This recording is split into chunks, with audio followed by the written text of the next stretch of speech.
Hey everybody, it's me, Jose Segura, your SMEA president, back with another episode of Fireside Chat with the President, episode number 26. Here we go. A few things. Let's start with a bargaining update.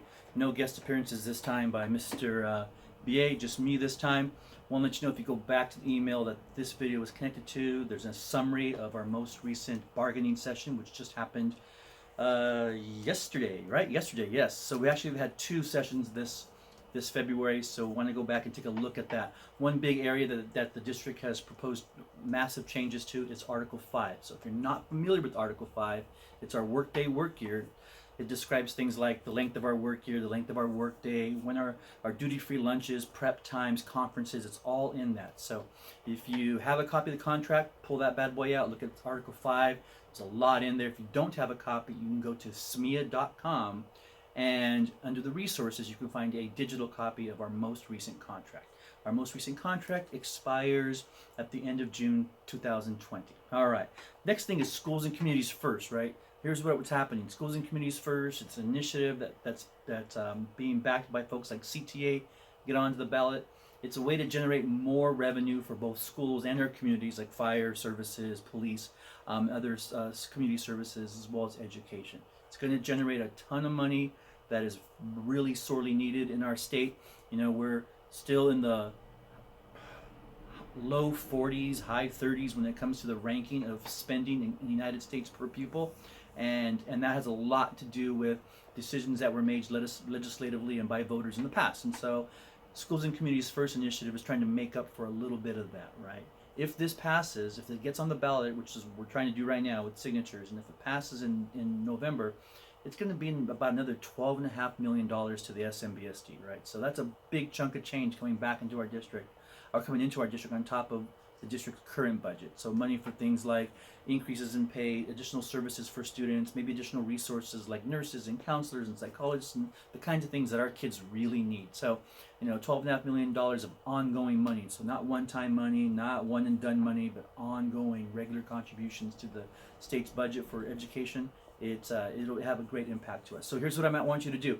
If you haven't signed a petition yet to get the initiative on the ballot, please do so. You can come see me. I'll come over to your site and I'll do a ballot initiative signature event at your site. I'll come out and I'll hang out and I'll have the petitions there. We really need to get this on the ballot. You'll hear a lot of negative stuff in the press about this, or some more conservative media outlets, but the reality is this is good for California, it's good for schools, and it's good for our communities. We're talking about making those folks who have not in a long time paid their fair share of taxes when it comes to property taxes and property values to do so, right? You and I, we buy homes, we sell homes, we're constantly paying our fair share in taxes. And big corporations in California who hang on to property for decades and decades continue to pay 1970s tax rates for properties in the 2000s. This actually creates an inequity when new businesses come into California who buy land or buy businesses or buy existing structures or build new structures. They pay current market value taxes for anything that they create or buy, and they have to compete with other large corporations who get to live off the 1970s rates of taxes. So there really isn't an inequity there.